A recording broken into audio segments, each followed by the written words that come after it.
ኢትዮጵያ መበልጸጓ ማደጓ መጽናቷ አይቀርም። በጀመርነው መንገድ ግልጽ የሆነ እሳቤ ነው ያለን። ብዙ ልምድ አግኝተናል፣ ብዙ ወዳጅ አግኝተናል፣ ብዙ ነገር ገብቶናል። ትናንት ከሰራነው በብዙ እጥፍ ነው የምንሰራው። በዚህ ምክንያት የውስጡም የውጩም እያመነ የውስጡም የውጩም እጅ እየሰጠ ለካ እንደዚህ ነው አልገባኝም እያለ ይሰለፋል። እኛ ለዛ ጊዜ የለንም፣ ለዛ ጆሮም የለንም። ዓላማችን ኢትዮጵያ ብልጽጋ ተቀይራ ማሳየት ብቻ ነው። ያ የመጀመሪያው እርካታ ለራሳችን ነው።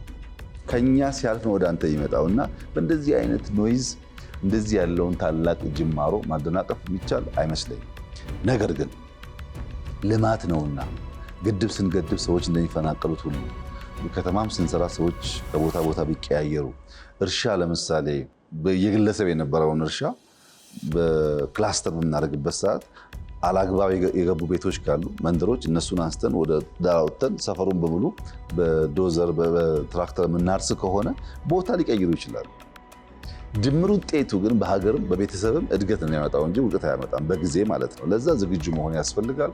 አሜሪካ ያላችሁ አሜሪካኖች በገንዘብ በእውቀት ብቻ አይደለም፣ በደምና በአጥንት ነው ሀገራቸውን የገነቡት። በደምና በአጥንት ያውም በእኛ አያቶች። አውሮፓ ያላችሁ ነው የምታደንቁ ሰዎች፣ በደምና በአጥንት የተገነባው በዋዛ ፈዛዛ የሚገነባ ሀገር የለም። ኤዥያ ላይ የምናየው አሁን በብዙ ስቃይና ድካም ነው ሀገር የሚገነቡት። እሱን ነው እኛ የምናደርገው።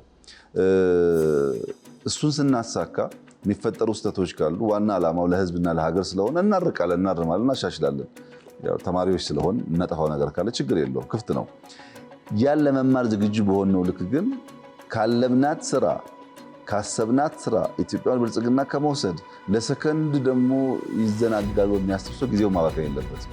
እኛ እያንዳንዷን ሰከንድና ደቂቃ የኢትዮጵያን ብልጽግና በሚያረጋግጡ ጉዳዮች ላይ አተኩረን የምንሰራው።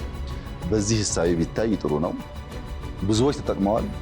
የተጎዱ ጥቂቶች ደግሞ ካሉ እነሱም ይጠቀማሉ። ኢትዮጵያ ካደገች የማይጠቀም ሰው የለም።